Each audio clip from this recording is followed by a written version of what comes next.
Okay? So, hello my dear Sagittarius. Welcome back sa ating YouTube channel. My name is RJ, your Tarot Card Reader. At ang gagawin po natin ngayon is yung ating daily reading para sa araw ng July 12, 2026. Titingnan po natin kung ano mga eksena, kaganapan at kung ano-ano pa na maaari mong makasalubong sa araw na ito. Pero before po tayo mag-proceed or magpatuloy sa ating reading, hayaan nyo po sana na kunin po itong pagkakataon na ito na magpasalamat.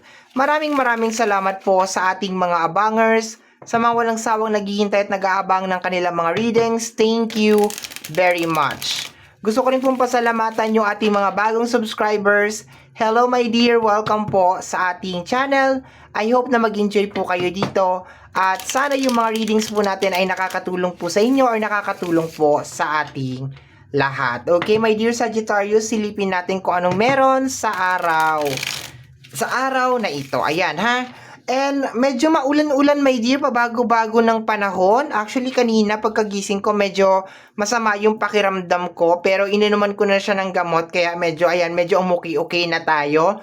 So, mag-ingat po ang lahat, ha? Mag-ingat po ang lahat. Kasi pag ganito na pabago-bago ang panahon, ayan, paulan-ulan, paaraw-araw, ulan-araw, hindi po talaga natin maiiwasan na tayo po ay magkasakit. Kaya po mag-ingat po ang lahat. Take good care of yourself. Okay. Ayan. So, let's go tayo, my dear Sagittarius. Tingnan natin kung ano meron sa araw na ito. Konting ano lang tayo. Pasilip lang. Okay. Let me see. First card natin is the Queen of Wands and the World card. Ang kagustuhan na matapos na ang isang bagay. Okay? Matapos na ang isang bagay at makapag-umpisa ulit ng panibago. So, expected mo ngayong araw na to, my dear, if you have any project. Kung meron ka mga project, meron ka mga ginagawa, meron ka mga gustong mangyari, yung kagustuhan, yung determination, my dear, na matapos na yung isang bagay ay nandito. At the same time, sa energy ng World card, teka lang po, o, diba, sabi ko sa inyo, meron pa eh.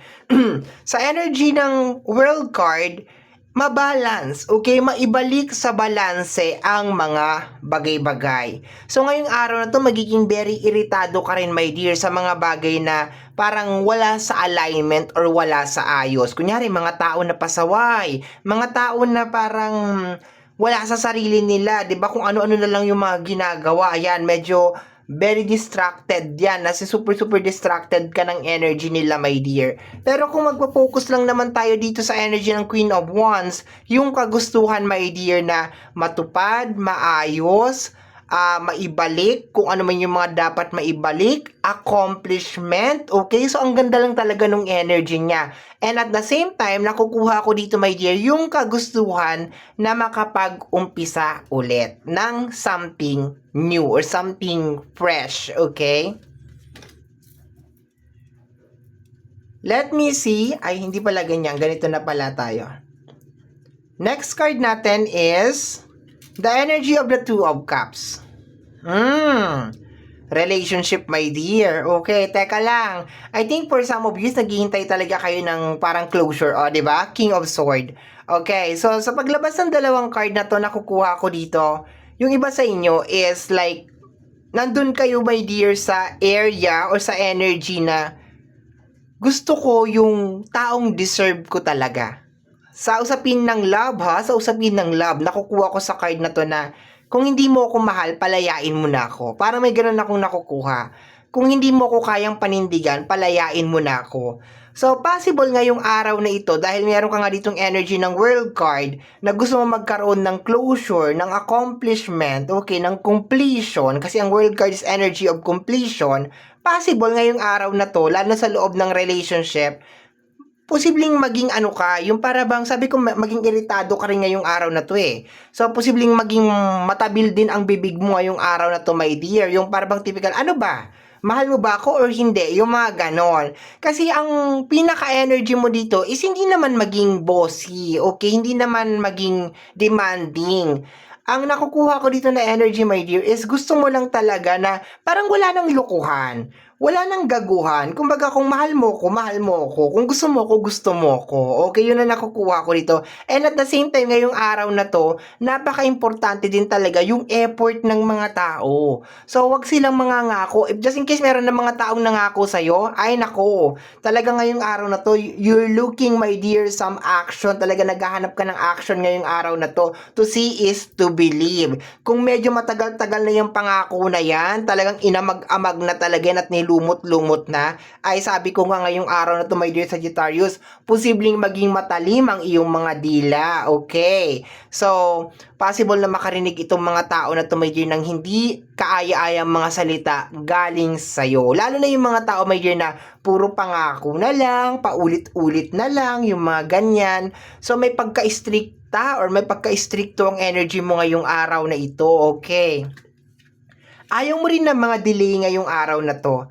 Ayaw mo ng mga, sabi ko nga, ayaw mo ng mga pasaway ngayong araw na to. Ayaw mo ng mga delay, ayaw mo ng mga pasaway, ayaw mo ng mga gumagawa ng mga eksena, ayaw mo yan ngayong araw na to. So, possible na kung may mga ganyan na mga tao, talagang makakarinig talaga ng mga salitang hindi talaga nila magugustuhan, okay? Pero hindi naman ito, my dear, para ipahiya sila. Ang gusto mo lang kasi, my dear, is magkaroon ng world card. Ang gusto mo lang is matapos na yung isang bagay or maging maliwanag na kung ano man yung mga bagay-bagay sa bawat isa, lalo na, my dear, sa loob ng relationship, no? Gusto mo talaga yung prangkahan, diretsuhan, yung ano ba, gagawin pa ba natin to? Ano ba, itutuloy pa ba natin to? Yung ganyan. Gusto mo talaga yung diretsuhan. And hindi lang to magre-resonate lang, my dear, sa relationship lang. Anything na may kinalaman sa connection, which is family, friends, and relationship, is matatamaan, my dear, okay? Yung mga nangangako dyan, o yung mga mangangako ngayong araw na ito, di ba? Mangangako kay Sagittarius. Nako, tuparin nyo ang mga pangako ninyo kay Sagittarius kasi ngayong araw na to talagang tatandaan talaga ni Sagittarius yan. If you promise something kay Sagittarius, talagang tatandaan niya yan. Ngayon, kung paulit-ulit ka naman ng nangangako, para kang sirang plaka, paulit-ulit ka, aba, bibinggo ka ngayong araw na ito kay Sagittarius. Talagang makakarinig ka talaga ng malutong talaga ng mga salita galing sa kanya, okay? May mga closure ngayong araw na ito, ha? Possible na makameron din mga breakup ngayong araw na ito.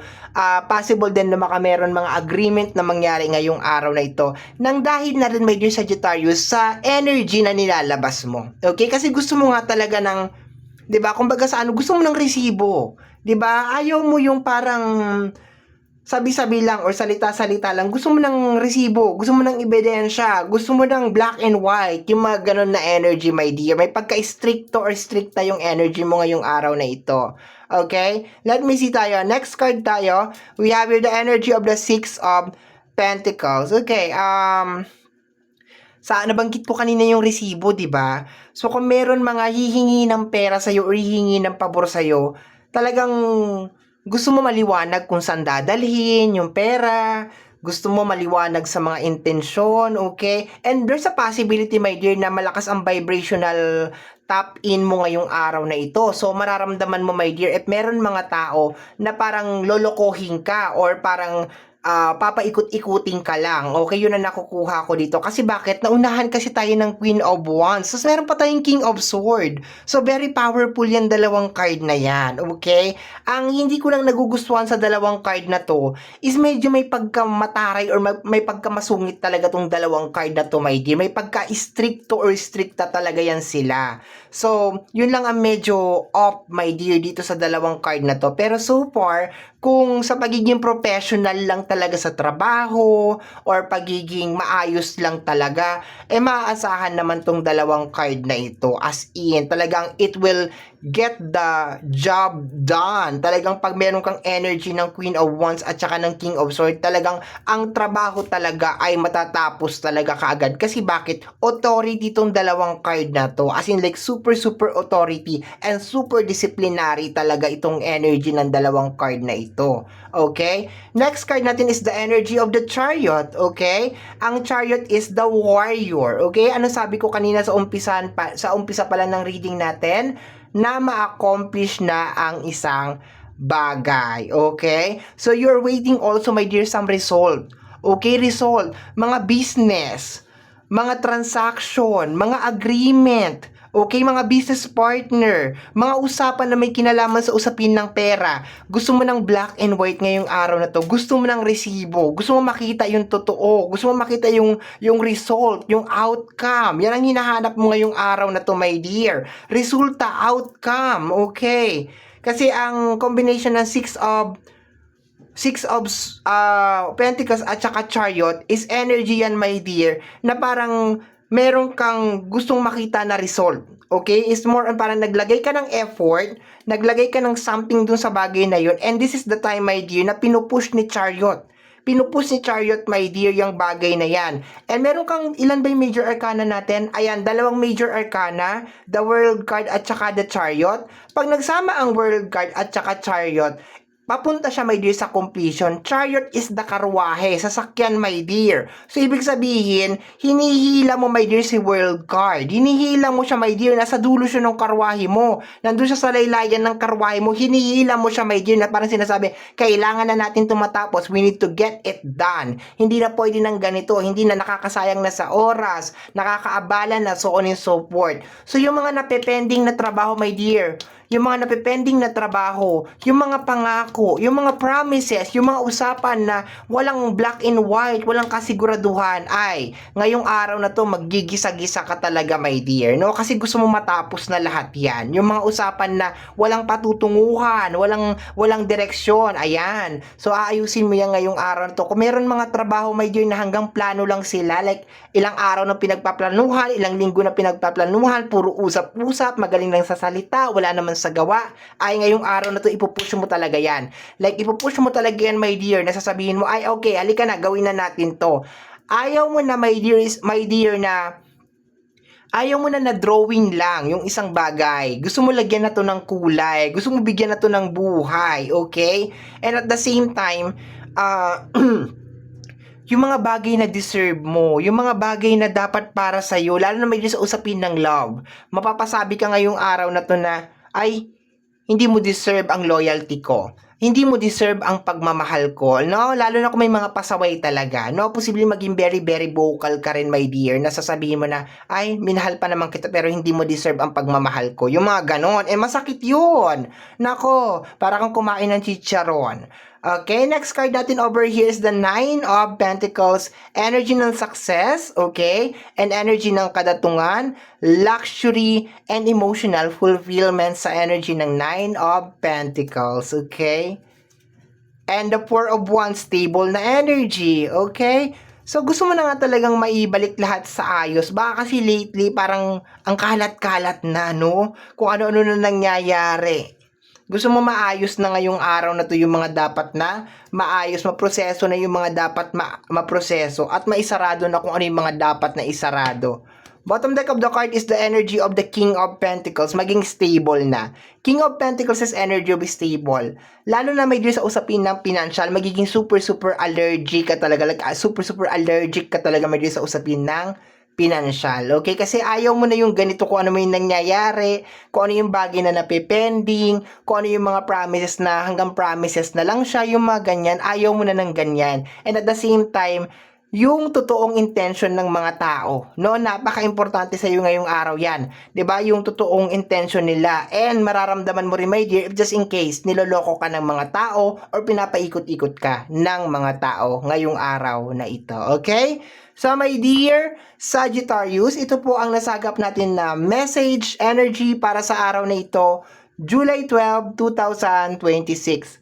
Kagaya po ng lagi kong sinasabi, ang tanging hiling at dasal ko lamang po sa ating buong may kapal na ang mga readings na ginagawa ko ay nakakatulong po sana sa ating lahat.